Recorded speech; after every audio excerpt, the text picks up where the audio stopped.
dear students, welcome to another class of chemistry. Today we are going to discuss a new chapter, classification of elements and periodicity in their properties. So you are familiar with the term elements, right? Yes, elements, their names, abbreviations and history of naming of elements, compounds, their formation, etc. Okay, so here we have to study the classification of elements. So what is meant by classification of elements? The arranging of elements into different groups on the basis of the similarities in their properties is called classification of elements. Okay, the arranging of elements into different types of groups. On what basis? On the similarities of their properties, which means that elements having similar properties are arranged in a same group. Okay, the classification of similar elements into groups make the study of elements easier. So there are about 118 elements known so far. So we have to discuss the classification of elements in detail. Earlier attempt at classification of elements. The earliest attempt to classify the elements was grouping. That is, the then known elements, about 30 elements were discovered at that time into two groups, mainly classified into two groups, that are metals and non-metals. Okay, and earlier attempt in that time about 30 elements were discovered, and that almost 30 elements were grouped into mainly two groups, classified into mainly two groups, and that groups are known as metals and non-metals. But there is a defect in this type of classification, which was that it had no place for metalloids. Then what is meant by metalloids? Yes, metalloids are the elements which have shown properties of both metals and non-metals. Okay, but in the earlier attempt of the classification of elements, it had no place for the metalloids. Okay, which were discovered later. So that is the one of the main defect of the classification of elements in the earlier time, at the very first time. Okay, then next is the classification of the scientist Dobranier. Okay, Dobranier classified the elements in the increasing order of their atomic masses. Dobranier classified the elements into the increasing order of their atomic masses. That is, elements are arranged in the increasing order of atomic masses, which means that elements having lower atomic mass are arranged first. Then after that, increasing atomic mass of the elements are arranged followed by. Okay, so and he grouped the elements into three. That is, three elements are included in a group, and the group of that three elements which is known as triads. So the Dobranier classification of elements is known as Dobranier's triads. And in each triad, what is the speciality? The atomic mass of the middle element was approximately equal to the average atomic mass of the other two elements. Dobranier classified the elements into a group of three, which means that a group containing three elements. And the speciality of that group is the middle element. The atomic mass of the middle element is the average atomic mass of the first and third element, which means that the sum of the atomic mass of the first and third element divided by 2, which is the atomic mass of the middle element. That is the speciality of Dobranier classification of elements, which is known as triads. Okay, and here is also a defect in this classification, which is that the then known elements could not be correctly arranged into triads. അതായത് ഡോബ്രേനിയറുടെ triads പറയുന്നത് അദ്ദേഹം എലമെന്റ്സിനെ atomic mass increase ചെയ്യുന്ന ഓർഡറിൽ തന്നെയാണ് arrange ചെയ്തത്. Atomic mass കുറഞ്ഞ എലമെന്റ്സിനെ ആദ്യം വെച്ചു, പിന്നെ പതുക്കെ കൂടി വരുന്നതിനെ കൊണ്ടുവന്നു. എന്നിട്ട് 3 എലമെന്റ്സ് ഉൾപ്പെടുന്ന ഒരു ഗ്രൂപ്പായിട്ടാണ് അദ്ദേഹം എലമെന്റ്സിനെ ക്ലാസിഫൈ ചെയ്തത്. ആ 3 എലമെന്റ്സ് വരുന്ന ഒരു ഗ്രൂപ്പിനെയാണ് നമ്മൾ ട്രയാഡ് എന്ന് അദ്ദേഹം പേര് കൊടുത്തത്. ആ ഗ്രൂപ്പിന്റെ പ്രത്യേകത എന്താണെന്ന് ചോദിച്ചാൽ 3 എലമെന്റ്സ് ആണല്ലോ ഉള്ളത്. അതില് മിഡിലുള്ള എലമെന്റിന്റെ അറ്റോമിക് മാസ് എന്ന് പറയുന്നത് ഫസ്റ്റ് ആൻഡ് തേർഡ് എലമെന്റിന്റെ അറ്റോമിക് മാസിന്റെ ആവറേജ് ആയിരിക്കും എന്നാണ് അദ്ദേഹം പറഞ്ഞത്. അപ്പൊ അന്ന് കണ്ടുപിടിച്ചിരുന്ന എലമെന്റ്സിന്റെ കേസിൽ അത് ക്ലിയർ ആയിരുന്നു. പക്ഷേ പിന്നീട് ഇങ്ങോട്ടേക്ക് കണ്ടുപിടിക്കപ്പെട്ട എലമെന്റ്സിന് അദ്ദേഹത്തിന്റെ ഈ പ്രോപ്പർട്ടി എന്ത് ചെയ്യാൻ സാധിച്ചില്ല, ഫോളോ ചെയ്യാനായിട്ട് സാധിച്ചില്ല. അങ്ങനെയാണ് അദ്ദേഹത്തിന്റെ ക്ലാസിഫിക്കേഷന്റെ ഒരു ഡിഫക്റ്റ് ആയിട്ട് അത് ഫെയിലിയർ ആയിട്ട് പോയത്. Okay, next is the classification of Newland. Newland classification of elements is known as octaves, law of octaves. That is, Newland classified the element also in the increasing order of atomic masses. But he classified or he grouped the elements, 8 elements. He classified 8 elements into a single group, which is called octaves. This is called octaves because it resemblance to the notes of music. Okay, so Newland എന്താണ് ചെയ്തത്, എലമെന്റ്സിനെ classify ചെയ്തു. അദ്ദേഹവും atomic mass increase ചെയ്യുന്ന ഓർഡറിൽ തന്നെയാണ് എലമെന്റ്സിനെ classify ചെയ്തത്. പക്ഷേ അദ്ദേഹത്തിന്റെ ക്ലാസിഫിക്കേഷനിൽ ഒരു ഗ്രൂപ്പില് 8 എലമെന്റ്സ് ഇൻക്ലൂഡ് ആയിട്ടുണ്ട്.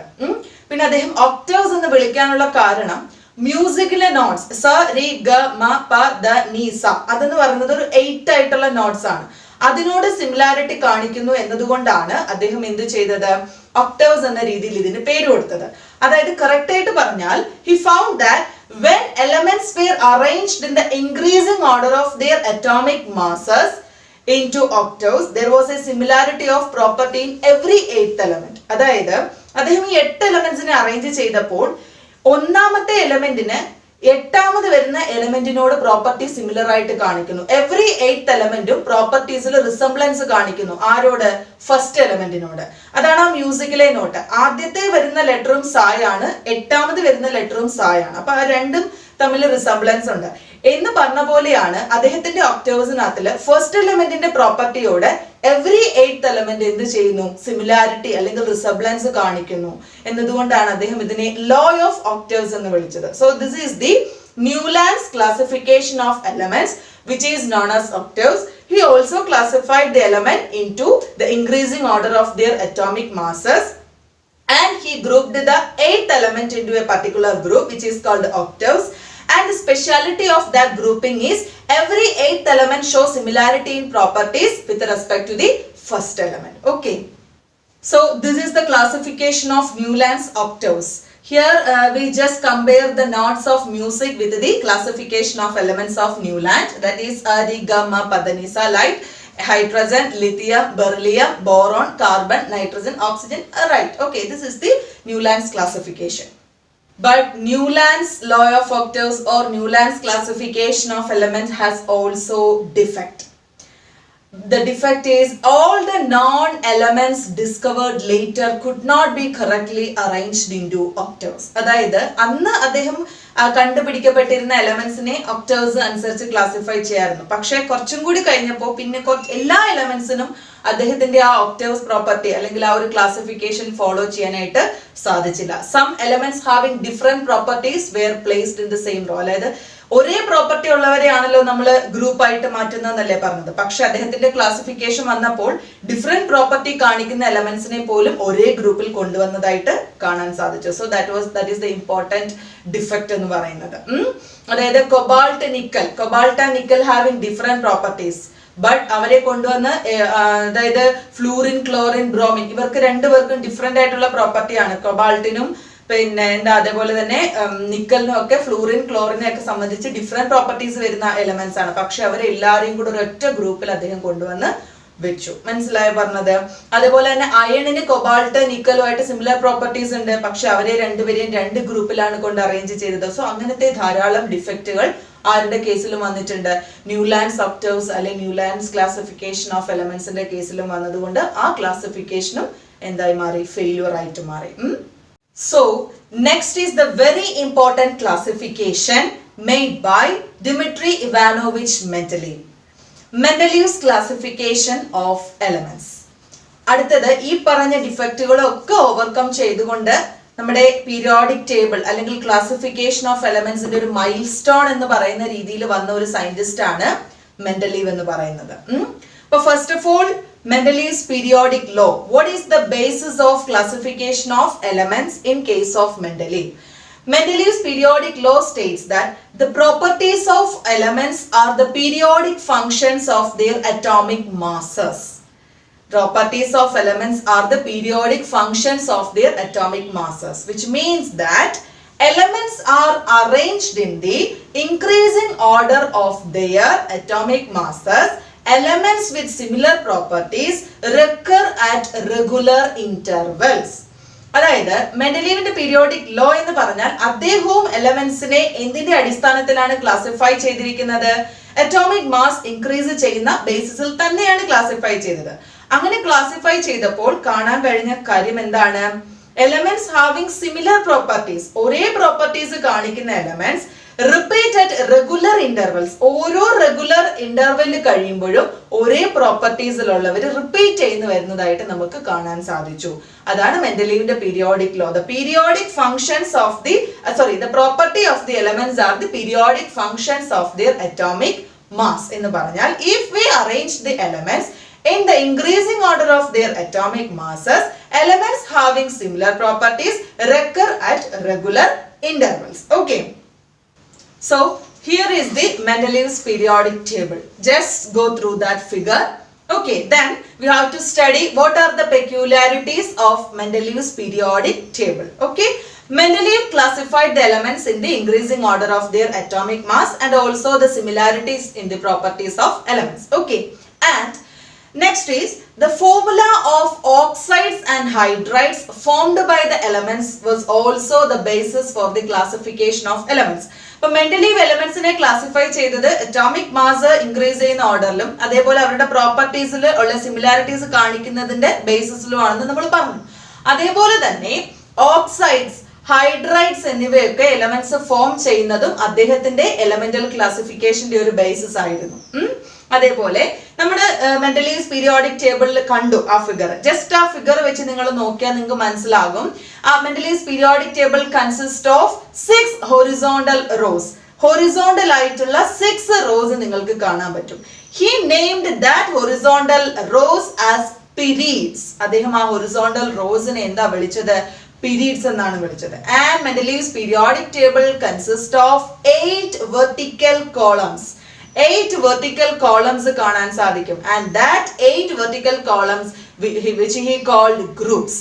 Okay, so Mendeleev's periodic table consists of 6 horizontal rows which is called periods and 8 vertical columns which is called groups. അപ്പോൾ periodic table periods എന്നും ഗ്രൂപ്പ്സ് എന്നും ഒരു ക്ലാസിഫിക്കേഷൻ കൊണ്ടുവന്നത് ആദ്യമായിട്ട് മെൻഡലീവ് ആണ്. അപ്പൊ അത് തന്നെയാണ് ഞാൻ നേരത്തെ പറഞ്ഞ പീരിയോഡിക് ടേബിൾ ക്ലാസിഫിക്കേഷൻ ഓഫ് എലമെന്റ്സിന്റെ ഒരു മൈൽ സ്റ്റോൺ എന്ന് പറയുന്നത് തന്നെ ഈ ഒരു പീരീഡ്സ് ആൻഡ് ഗ്രൂപ്പ്സ് ക്ലാസിഫിക്കേഷൻ ആണ്.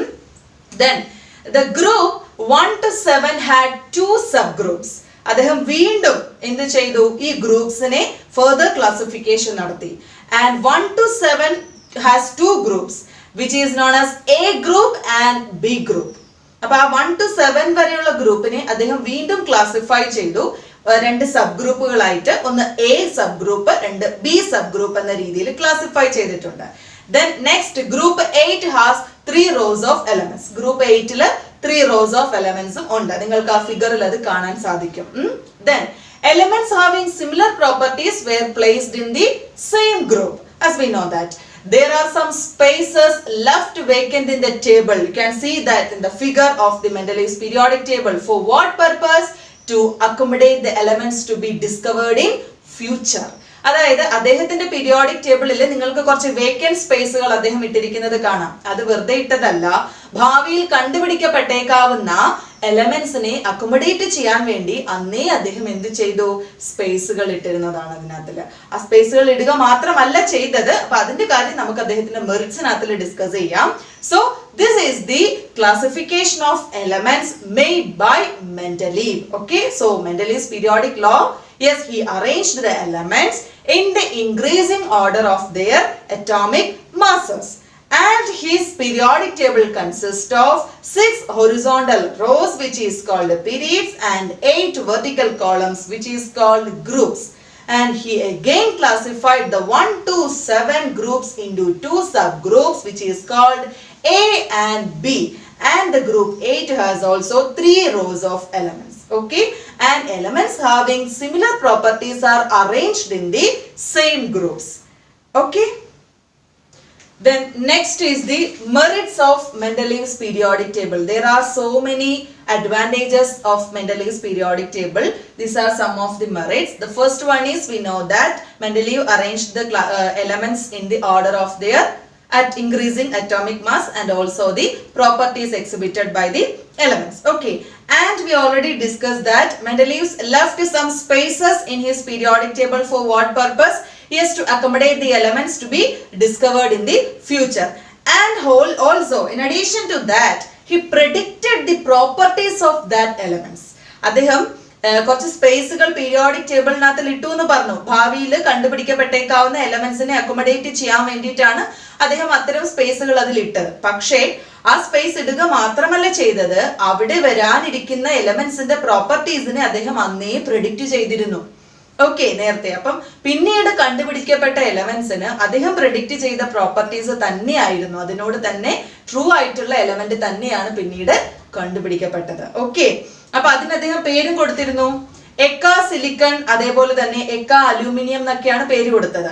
എക്കാ സിലിക്കൺ വേർ നെയ്മഡ്, പിന്നീട് ഗാലിയം എന്നും എക്കാ അലൂമിനിയത്തിനെ ജർമ്മനിയം എന്ന പേരിലും ഒക്കെ എന്ത് ചെയ്തു, പിന്നീട് കണ്ടുപിടിക്കപ്പെട്ടു. So this is the one of the important merit of Mendeleev's periodic table.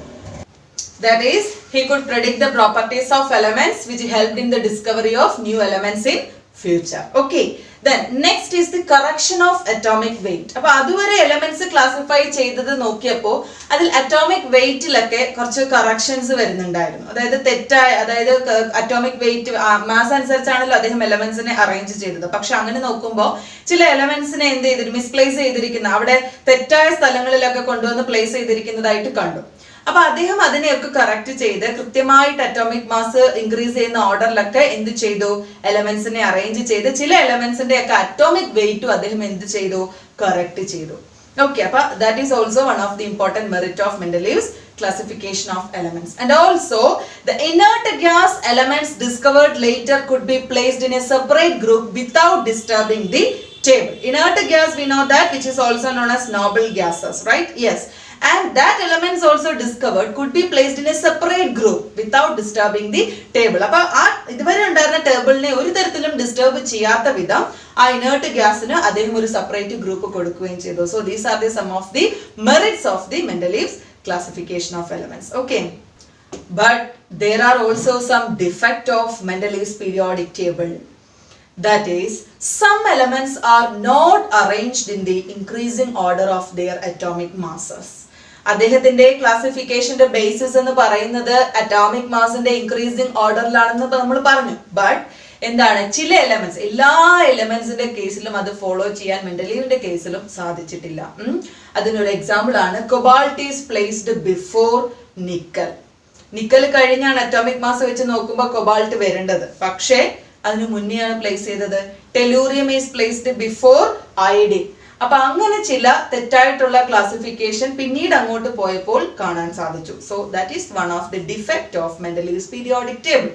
And also, in addition to that, position of hydrogen is not clear because it show properties similar as metals and also as non-metals.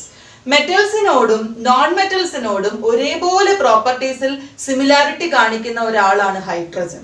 അതുകൊണ്ട് തന്നെ hydrogen ഒരു clear ആയിട്ടുള്ള position mention ചെയ്യാൻ Mendeleev's periodic ടേബിളിനും സാധിച്ചില്ല. Okay, next is the position of isotopes of elements is not clear. We know that what is mean by an isotope, right? Yes, isotopes, which means elements having same atomic number but with different mass number. But Mendeleev couldn't place and position or couldn't give a position to the isotopes of various elements. So these are the sum of defect of Mendeleev's periodic table. Next is the modern periodic law.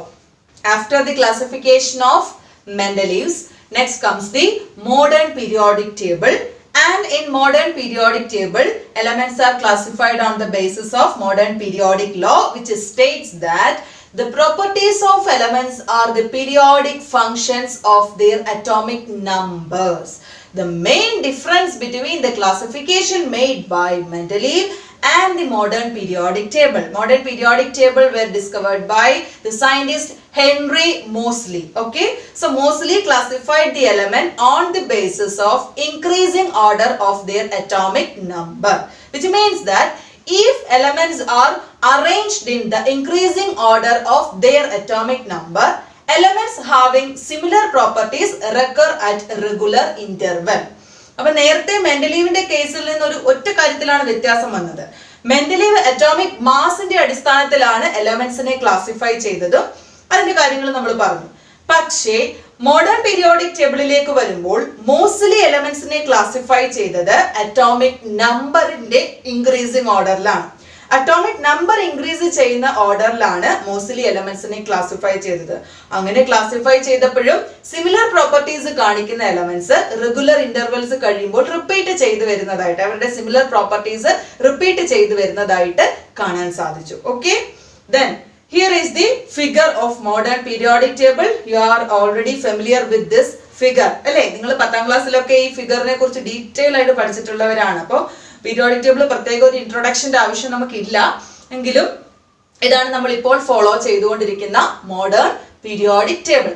എങ്ങനെയാണ് ഇതിൽ എലമെന്റ്സിനെ classify ചെയ്തിരിക്കുന്നത് എന്നുള്ളത് നമുക്കിപ്പോൾ discuss ചെയ്യാം. Next is the modern periodic table classification of elements. That is, in the modern periodic table, elements are arranged in the increasing order of their atomic number, already discussed. And the modern periodic table, you just go through the figure. The table having 7 horizontal rows of elements. That rows of elements called periods, and 18 vertical columns, which is known as groups. Okay, അപ്പോൾ നമ്മുടെ modern periodic ടേബിളിനകത്തിൽ horizontal raw നിങ്ങൾക്ക് 7 horizontal rose കാണാം. Periods എന്ന് തന്നെയാണ് അതിനെ വിളിച്ചത്. Then 18 vertical columns നിങ്ങൾക്ക് കാണാം അല്ലേ? അതായത് 18 വെർട്ടിക്കൽ കോളംസിനെയാണ് ഗ്രൂപ്പ്സ് എന്ന് വിളിച്ചത്. ജസ്റ്റ് അതൊന്ന് കൗണ്ട് ചെയ്ത് നോക്കിയാൽ നിങ്ങൾക്ക് മനസ്സിലാവും. Okay, then next is the periods. എന്തൊക്കെയാണ് പീരീഡ്സിനകത്തിൽ വരുന്നത്? നമ്മൾ പറഞ്ഞു there are 7 periods of elements, and that is, first period has 2 elements consist of hydrogen and helium, so which is called very short period. Okay, അപ്പോൾ ഞാൻ ഈ പറയുന്ന കാര്യങ്ങൾ നിങ്ങൾ ജസ്റ്റ് ആ ഫിഗറുമായിട്ടൊന്ന് കമ്പയർ ചെയ്ത് നോക്കണം. അപ്പോൾ നിങ്ങൾക്ക് കൂടുതൽ അത് മനസ്സിലാക്കാൻ സാധിക്കും. Okay, then second period consists of 8 elements starting from lithium and ending in neon, which is called short period. Then third period consists of again 8 elements starting from sodium ending in argon, which is also called short period. Okay, then the fourth period consists of 18 elements starting from potassium ending to krypton, which is called a long period.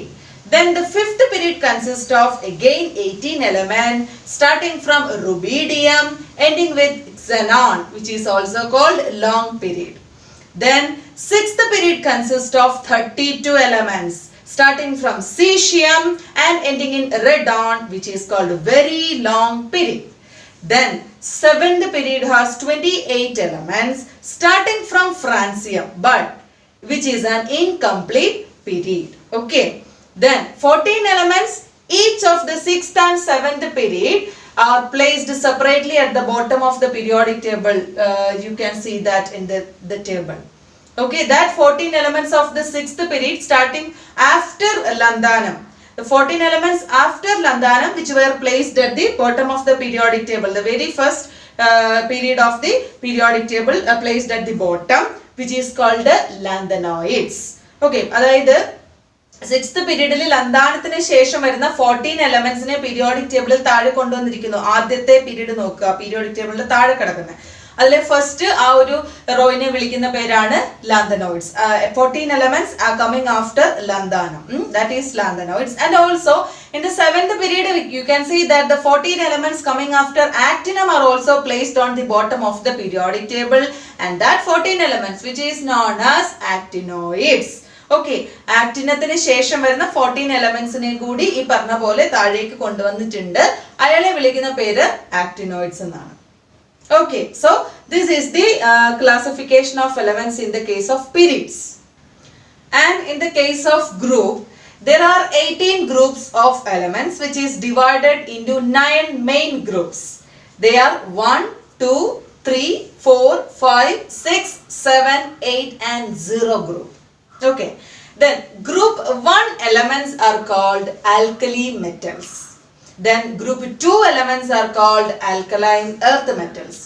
And group 3 to 12, they are collectively known as transition elements. And group 13 element is boron family. Group 14 element is carbon family. Group 15 element is nitrogen family. Group 16 element is oxygen family. Then group 17 elements are called halogens. Group 18 element, which is also called zero group elements, which is called noble gas or inert gases. Okay. Then in a group, all the elements have the same number of valence electrons. അതായത് നിങ്ങൾ ഓരോ ഗ്രൂപ്പിൽ എടുത്തു വെച്ച് നോക്കിയാലും outermost ഷെല്ലിലെ ഇലക്ട്രോൺസിന്റെ എണ്ണം calculate ചെയ്താൽ same ആയിരിക്കും. ഫോർ എക്സാമ്പിൾ ഗ്രൂപ്പ് 1 എടുത്തു വെച്ച് നോക്കൂ. സോഡിയത്തിന്റെ കേസിൽ 11 an atomic number 281. So the last ഇലക്ട്രോണിന്റെ എണ്ണം എന്ന് പറയുന്നത് 1 ആണ്. പൊട്ടാസ്യം എടുത്തു നോക്കൂ. ഏറ്റവും ലാസ്റ്റ് ഇലക്ട്രോണിന്റെ എണ്ണം എത്രയാണ് വന്നിരിക്കുന്നത്? 1 ആണ്. ലിഥിയം എടുത്തു നോക്കൂ. ഏറ്റവും ലാസ്റ്റ് ഇലക്ട്രോണിന്റെ എണ്ണം എത്രയാണ് വന്നിരിക്കുന്നത്? 1 ആണ്. അപ്പൊ ഗ്രൂപ്പ് 1ലുള്ള എല്ലാ എലമെന്റ്സിന്റെയും വാലൻസ് ഇലക്ട്രോൺ മീൻസ് ഔട്ടർമോസ്റ്റ് ഷെല്ലിലെ ഇലക്ട്രോണിന്റെ എണ്ണം സെയിം ആയിരിക്കും, 1 ആയിരിക്കും. അതേപോലെ ഗ്രൂപ്പ് 2 എടുത്തു വെച്ച് നോക്കിയാൽ അവിടെയും വാലൻസ് ഇലക്ട്രോണിന്റെ എണ്ണം എങ്ങനെയായിരിക്കും? 2 ആയിരിക്കും, സെയിം ആയിരിക്കും. Like that. ഗ്രൂപ്പ് 3 എലമെന്റ്സ് എടുത്ത് നോക്കിക്കഴിഞ്ഞാൽ വാലൻസ് ഇലക്ട്രോണിന്റെ നമ്പർ എത്രയായിരിക്കും? 3 ആയിരിക്കും. Okay. And in a period all the elements contain the same number of shells. അപ്പോൾ പീരീഡ്സിന്റെ കേസിൽ പറയാത്തൊരു കാര്യം എന്താണ്? ഷെല്ലിന്റെ എണ്ണം പീരീഡ്സിന്റെ കേസിൽ സെയിം ആയിരിക്കും. മൂന്നാമത്തെ പീരീഡിൽ കിടക്കുന്ന എല്ലാ എലമെന്റ്സിനും 3 ഷെല്ലായിരിക്കും. രണ്ടാമത്തെ പീരീഡിൽ കിടക്കുന്ന എല്ലാ എലമെന്റ്സിനും 2 ഷെല്ലായിരിക്കും. ഒന്നാമത്തെ പീരീഡിൽ കിടക്കുന്ന എല്ലാ എലമെന്റ്സിനും ഒരു ഷെല്ലേ ഉണ്ടാവുള്ളൂ. മനസ്സിലായി പറഞ്ഞേ? അപ്പൊ അതാണ് ഗ്രൂപ്പിന്റെയും പീരീഡ്സിന്റെയും classification of elements in the case of modern periodic ടേബിളിന്റെ സ്പെഷ്യാലിറ്റി എന്ന് പറയുന്നത്. Right. Next is the nomenclature of elements having atomic number more than 100. 100ൽ കൂടുതൽ അറ്റോമിക് നമ്പർ വരുന്ന എലമെന്റ്സിനെ നമ്മൾ എങ്ങനെ നോമൻക്ലേച്ചർ നടത്തും? എങ്ങനെ അവരുടെ പേര്, അവരുടെ നെയിം, അവരുടെ അബ്രീവിയേഷൻ എങ്ങനെയാണ് എന്നുള്ള കാര്യമാണ് പറയുന്നത്. അപ്പൊ നിങ്ങൾക്ക് ഇവിടെ 2 കോളംസ് കൊടുത്തിട്ടുണ്ട്. അതിലെ ആദ്യത്തെ കോളമാണ് നിങ്ങൾ ഏറ്റവും നന്നായി മനസ്സിലാക്കി വെക്കേണ്ടത്. അപ്പം ഓരോ നമ്പറിന് ഓരോ നെയിം ഉണ്ട്, അതിനൊരു അബ്രീവിയേഷൻ ഉണ്ട്. അപ്പൊ ആ നെയിമും ആ അബ്രീവിയേഷനും ബൈഹേർട്ട് ചെയ്ത് വെക്കുക, എങ്കിൽ മാത്രമേ നമുക്ക് നോമൻക്ലേച്ചർ നടത്താനായിട്ട് സാധിക്കുകയുള്ളൂ. അപ്പോൾ 0 ആണ് വരുന്നതെങ്കിൽ, മോർ ദാൻ 100ന്റെ കേസാ പറയുന്നത്, 0 വരികയാണെങ്കിൽ നമ്മൾ കൊടുക്കേണ്ട നെയിം നിൽ എന്നാണ്. നിൽ, അതിന്റെ അബ്രീവിയേഷൻ സ്മോൾ ലെറ്റർ n ആണ്. In the case of 1, the name is UN. അന്ന് വായിക്കാം, എങ്ങനെ പ്രൊനൗൺസ് ചെയ്യാം, and the abbreviation is U. Okay. Then in the case of 2, the name is Bi. Okay, and the abbreviation is B. And in the case of 3, the name is Tri, and the abbreviation is T. In the case of 4, the name is Quad, and the abbreviation is Q. In the case of 5, the name is Pent, and the abbreviation is P. In the case of 6, the name is Hex, and the abbreviation is H. In the case of 7, the name is Set, and the abbreviation is S. In the case of 8, the name is Oct, and the abbreviation is O. And in the case of 9, the name is N, and the abbreviation is E. അപ്പോൾ 9ന്റെ കേസിൽ തെറ്റിപ്പോവരുത് കേട്ടോ. Okay, ഇത് വെച്ചിട്ട് എങ്ങനെയാണ് പേര് കൊടുത്തിരിക്കുന്നത് എന്നുള്ള കോളമാണ് രണ്ടാമത് കൊടുത്തിരിക്കുന്നത്. അപ്പൊ നിങ്ങൾ ആ നോമൻക്ലേച്ചറിലേക്ക് ഒന്ന് നോക്കിക്കേ. അതില് 101 ആണ് ആദ്യം ഉള്ളത് അല്ലെ. 101 ആകുമ്പോഴത്തേക്കും എങ്ങനെയാണ്? യെസ്, 1 ആകുമ്പോഴത്തേക്കും എങ്ങനെയാണ് അതിന്റെ നെയിം കൊടുക്കുന്നത്? UN. ഓക്കെ, ദെൻ 0 ആണല്ലോ, ആദ്യത്തെ ഡിജിറ്റ് 1 ആയതുകൊണ്ട് UN കൊടുത്തു. രണ്ടാമത്തെ ഡിജിറ്റ് 0 ആണ്. 0 വരുമ്പോ എന്താണ്? നിൽ, NIL. അപ്പൊ UNNIL എന്ന് കൊടുത്തു. ഓക്കെ, അടുത്തത് എന്താ വന്നിരിക്കുന്നത്? 1 ആണ് വീണ്ടും വന്നേക്കുന്നത്. അപ്പൊ വീണ്ടും നമ്മൾ എന്ത് കൊടുക്കണം? UN കൊടുക്കണം. അപ്പം UNNIL UN എന്നായല്ലോ. ഇനി എല്ലാത്തിന്റെയും ലാസ്റ്റ് നമ്മൾ IUM ചേർത്തിട്ടാണ് പറയുന്നത്. അപ്പൊ ഏറ്റവും ലാസ്റ്റ് നമ്മൾ IUM എന്ന് കൊടുത്തു. മനസ്സിലായോ? UNNIL UNIUM എന്നാണ് 101ന്റെ കേസിൽ പേരെഴുതിയത്. അതിന്റെ സിമ്പൽ നോക്കാം. 1ന്റെ സിമ്പൽ എന്താണ് കൊടുക്കുന്നത്? യു ആണ് കൊടുക്കുന്നത് അല്ലേ? പിന്നെ 0യുടെ സിമ്പൽ എന്താ കൊടുക്കുന്നത്? എൻ ആണ്. വീണ്ടും 1 തന്നെ വന്നതുകൊണ്ട് യു, ദാറ്റ് ഈസ് UNU ആണ് അതിന്റെ സിമ്പൽ എന്ന് പറയുന്നത്. ക്ലിയർ ആയല്ലോ? ഇത് IUPAC നെയിം വെച്ചിട്ട് ഇതിന്റെ ഒഫീഷ്യൽ നെയിം മെൻഡലീവിയം എന്നാണ്. ഒഫീഷ്യൽ നെയിം മെൻഡലീവിയം എന്നാണ്. മെൻഡലീവിന്റെ നെയിം വെച്ചിട്ട് നമ്മൾ കൊടുത്തതാണ്. ഓക്കെ, MD എന്നാണ് അതിന്റെ അബ്രീവിയേഷൻ വരുന്നത് IUPAC അനുസരിച്ച്. ഓക്കെ, അല്ലാത്ത രീതിയിൽ നമ്മൾ ഇതുപോലെ കൊടുക്കും. 102ന്റെ കേസ് കൊടുക്കാം. 1 എന്ന് പറയുന്നത് ഈ പറഞ്ഞ പോലെ തന്നെ UN എന്ന് കൊടുക്കാം. 0 NIL എന്ന് കൊടുത്തു. 2ന്റെ കേസിൽ BI ആണെന്ന് അറിയാം. അപ്പൊ UN NIL BI. ഏറ്റവും ലാസ്റ്റ് എന്ത് ചെയ്തു? IUMന്റെ ഒരു I അവിടെ ഉള്ളത് കൊണ്ട് നമ്മൾ UM എന്നും പറഞ്ഞു കൊടുത്തു. അങ്ങനെയാണ് വന്നത്. ഓക്കെ, അപ്പൊ അതിന്റെ സിമ്പൽ എങ്ങനെ വന്നു? യെസ്, 1ന്റെ U, 0യുടെ N, 2ന്റെ B. അങ്ങനെ UNB എന്നാണ് അതിന്റെ സിമ്പൽ വന്നത്. നൊബേലിയം എന്നാണ് ആ എലമെന്റിന്റെ ഒഫീഷ്യൽ നെയിം എന്ന് പറയുന്നത്. അപ്പൊ ഇത്തരത്തില് താഴോട്ടുള്ളത് നിങ്ങൾ നോക്കിയാൽ മനസ്സിലാവും. എക്സാമിന് ചോദിക്കുന്ന ടൈപ്പ് ഇതിന്റെ നോമെൻക്ലേച്ചർ എഴുതാനുള്ള ഒരു ക്വസ്റ്റ്യൻ ആണ്. What will be the IUPAC name and symbol for the elements with atomic number 120? അപ്പൊ 120 വന്നാൽ എങ്ങനെ കൊടുക്കും? 1 ആയതുകൊണ്ട് നമ്മൾ UN കൊടുക്കും. 2 വരുമ്പോഴത്തേക്ക് നമുക്കറിയാം BI ആണ് അല്ലെ? അത് കഴിഞ്ഞ് 0 ആയതുകൊണ്ട് NIL ആണ്. ഏറ്റവും ലാസ്റ്റ് നമ്മൾ IUM കൊടുക്കും. അങ്ങനെയാണ് UN BI NIL IUM എന്ന രീതിയിൽ അതിന്റെ നെയിം വന്നു. സിമ്പൽ കൊടുക്കാം. 1ന്റെ സിമ്പൽ U ആണ്, 2ന്റെ സിമ്പൽ B ആണ്, ദെൻ ഏറ്റവും ലാസ്റ്റ് 0യുടെ സിമ്പൽ N ആണ്. അങ്ങനെ UBN എന്ന രീതിയിൽ അതിന്റെ സിമ്പലും വന്നു. അതേപോലെ 121 നോക്കിക്കേ. 1ന്റെ കേസിൽ UN വന്നു, 2ന്റെ കേസിൽ BI വന്നു, 1ന്റെ കേസിൽ വീണ്ടും UN വന്നു, ഏറ്റവും ലാസ്റ്റ് IUM കൊടുത്തു, സിമ്പൽ UBU. അപ്പൊ ഇത്തരത്തില് ഏതെങ്കിലും ഒരെണ്ണം മോർ ദാൻ 100 അറ്റോമിക് നമ്പർ വരുന്ന കേസിൽ നിങ്ങളോട് IUPAC നെയിമും സിമ്പലും എഴുതാൻ ചോദിക്കും. വളരെ എളുപ്പമാണ്. അബ്രീവിയേഷനും ആ നെയിമും ജസ്റ്റ് ഒന്ന് ഓർത്ത് വെച്ചാൽ മതിയാകും. Okay, next is the blocks. So in the modern periodic table, elements in the periodic table are classified into different blocks. There are mainly 4 blocks, that is S block, P block, D block and F block. Okay, first of all, S block elements. We have to study S block elements. And what is meant by S block elements? Elements in which the last electron enters into the s orbital of the valence shell or outermost shell is known as S block elements. അതായത് നമ്മൾ എലമെന്റ്സിനെ modern periodic ടേബിളിൽ എലമെന്റ്സിനെ 4 ബ്ലോക്കുകളായിട്ട് തിരിച്ചിട്ടുണ്ട്. S, P, D and F എന്ന രീതിയിലാണ് ആ blocks. അതിൽ ആദ്യത്തേതാണ് S block elements എന്ന് പറയുന്നത്. എന്താണ് എസ് ബ്ലോക്ക് എലമെന്റ്സ് എന്ന് ചോദിച്ചാൽ ലാസ്റ്റ് ഇലക്ട്രോൺ, അതായത് ലാസ്റ്റ് ഇലക്ട്രോൺ ഔട്ടർമോസ്റ്റ് ഷെല്ലിലെ എസ് ഓർബിറ്റലിലേക്കാണ് കയറുന്നതെങ്കിൽ അത്തരം എലമെന്റ്സിനെ വിളിക്കുന്ന പേരാണ് എസ് ബ്ലോക്ക് എലമെന്റ്സ്. അപ്പൊ നിങ്ങൾക്ക് ഓർബിറ്റൽസ് പരിചയമാണ് അല്ലെ?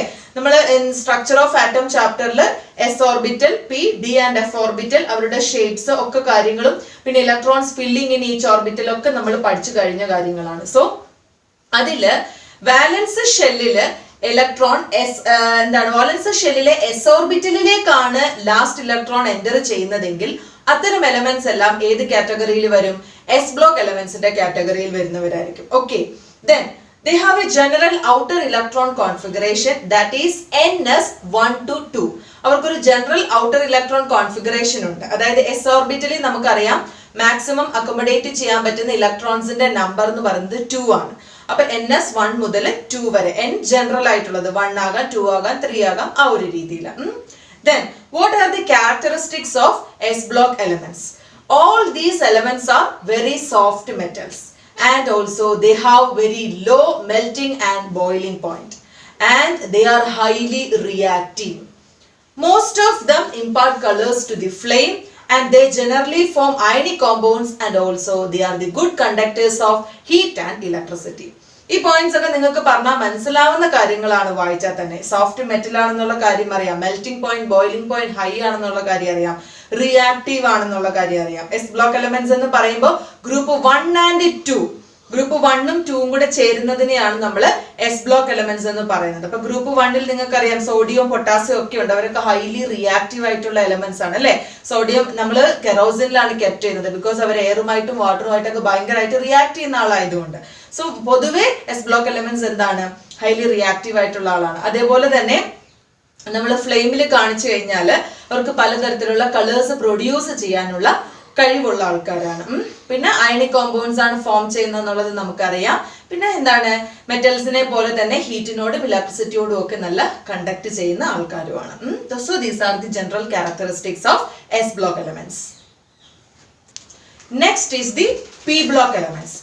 ഗ്രൂപ്പ് 13 to 18 വരെയുള്ളവരെയാണ് നമ്മൾ പി ബ്ലോക്ക് എലമെന്റ്സ് എന്ന് പറയുന്നത്. Elements from group 13 to 18 are collectively known as P block elements. Why they are called p block elements? Because their electron, the last electron enters into the p orbital of the outermost shell.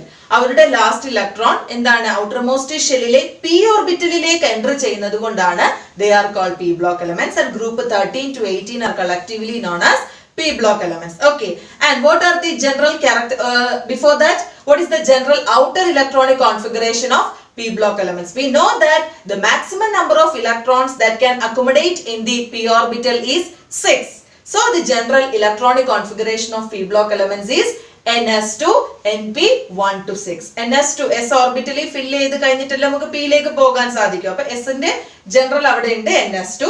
അതേപോലെ p ക്ക് നമുക്കറിയാം 1 മുതൽ 6 വരെയാണ് maximum accommodate ചെയ്യാൻ പറ്റുന്നത്. That is general ആയിട്ട് np1 to 6 എന്നുള്ള രീതിയിലാണ് general outer electronic configuration ns2 np1 to 6 എന്ന് എഴുതിയിരിക്കുന്നത്. ക്ലിയർ ആയല്ലോ?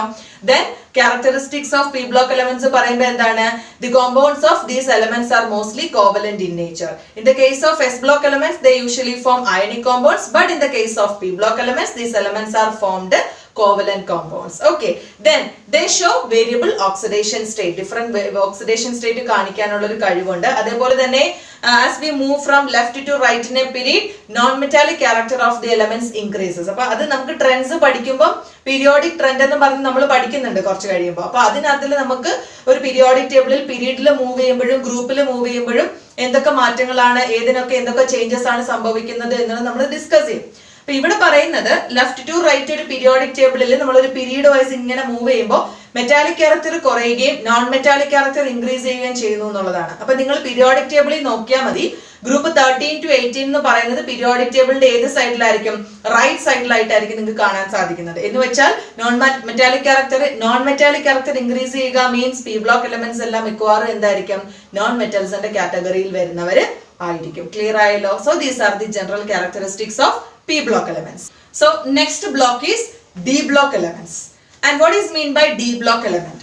If the last electron enters into the d orbital of the penultimate shell, which is called a d block elements. അപ്പോൾ നമ്മൾ s ന്റെ കേസിലും p യുടെ കേസിലും പറഞ്ഞത് ലാസ്റ്റ് ഇലക്ട്രോൺ എന്താണ്, ഔട്ടർ മോസ്റ്റ് ഷെല്ലിലെ s ഓർബിറ്റൽ അല്ലെങ്കിൽ p ഓർബിറ്റലിലേക്ക് എൻ്റർ ചെയ്യുന്നു എന്നാ പറഞ്ഞത്. d ബ്ലോക്കിൽ വരുമ്പോൾ ഒരു ചെറിയ വ്യത്യാസമുണ്ട്.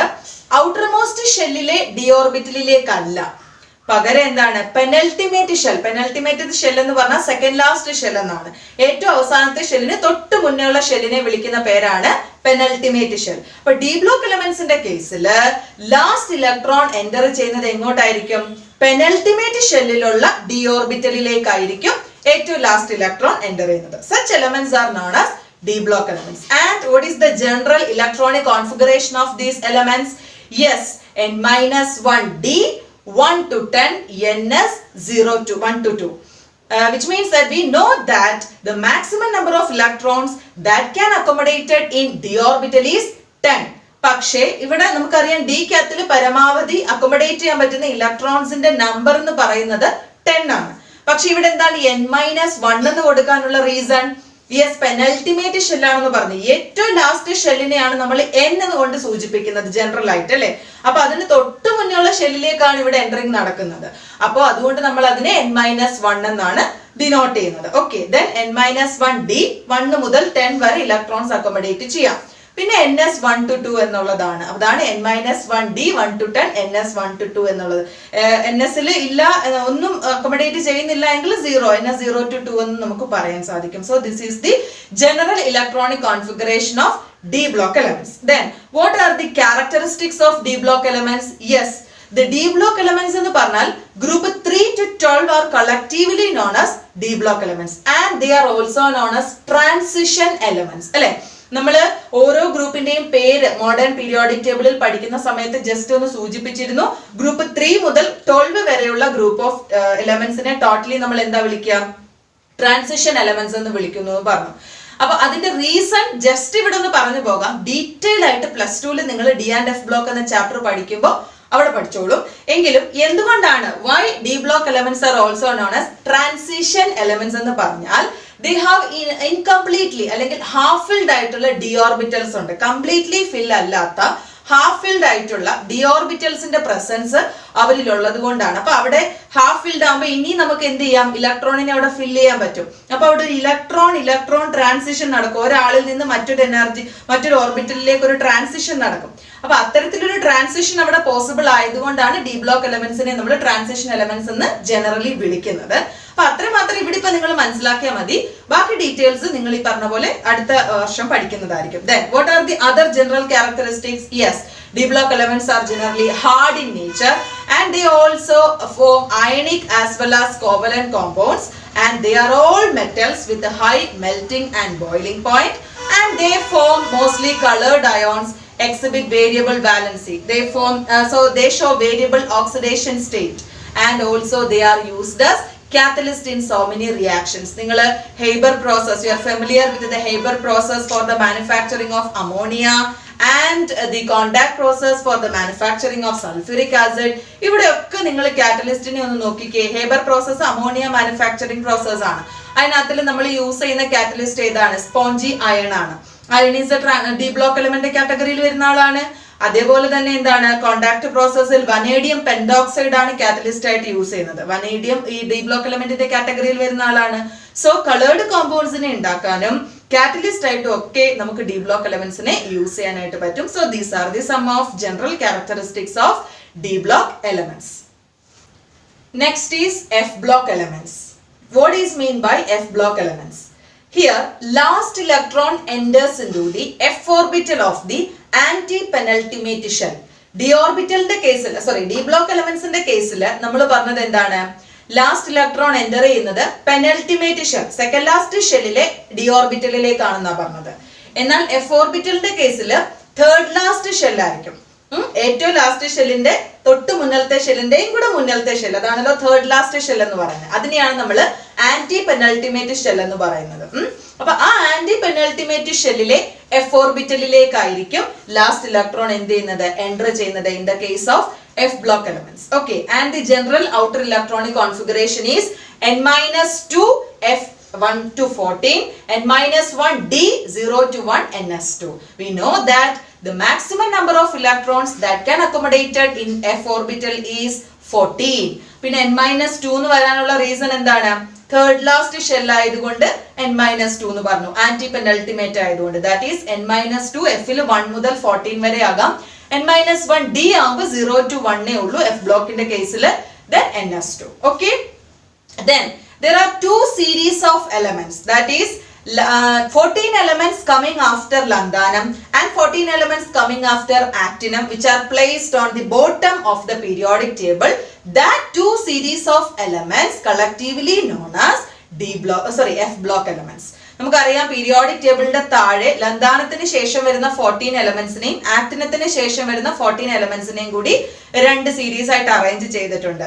അപ്പൊ അവരെയാണത് ആക്ച്വലി ലാന്തനോയിഡ്സ് എന്നും ആക്ടിനോയിഡ്സ് എന്നുമാണ് നമ്മൾ അവരെ വിളിക്കുന്നത്. And that lanthanoids and actinoids are collectively known as F block elements, and they are also called inner transition elements. We know that D block elements നെ generally നമ്മൾ എന്ത് വിളിക്കും? ട്രാൻസിഷൻ എലമെന്റ്സ് എന്ന് വിളിക്കും. അവരുടെ ഉള്ളിൽ തന്നെ വരുന്ന ആൾക്കാരാണ് ലാന്തനോയിഡ്സ് ആൻഡ് ആക്ടിനോയിഡ്സ് എന്ന് പറയുന്നത്. സോ അതുകൊണ്ട് നമ്മൾ അവരെ എന്ത് വിളിക്കുന്നു?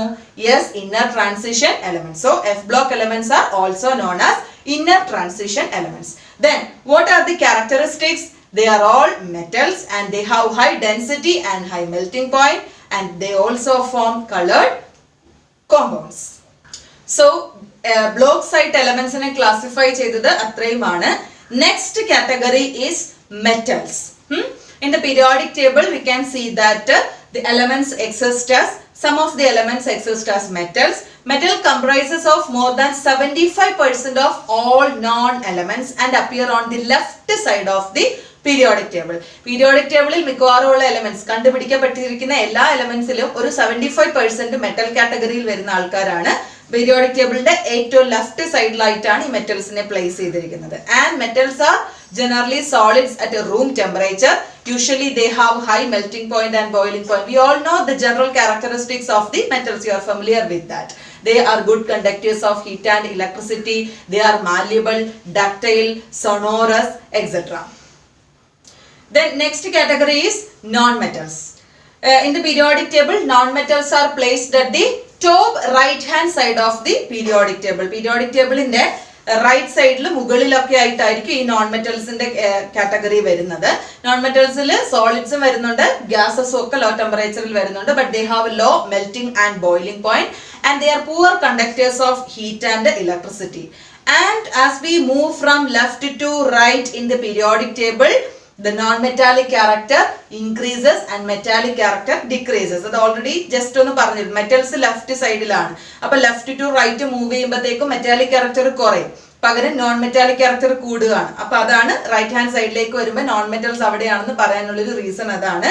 And most non metallic solids are brittle and are neither malleable or ductile. മെറ്റൽസിന്റെ പോലെ ഡക്റ്റിലിറ്റിയും മാലിബിലിറ്റിയും ഒന്നുമില്ല, പക്ഷെ മിക്കവാറുള്ള നോൺ മെറ്റൽസ് എല്ലാം ബ്രിട്ടിൽ ആണ്, പെട്ടെന്ന് ബ്രേക്ക് ചെയ്യുന്ന പൊട്ടിപ്പോകുന്ന ടൈപ്പ് ആയിട്ടുള്ള സബ്സ്റ്റൻസുകളാണ്. Okay, next category is metalloids.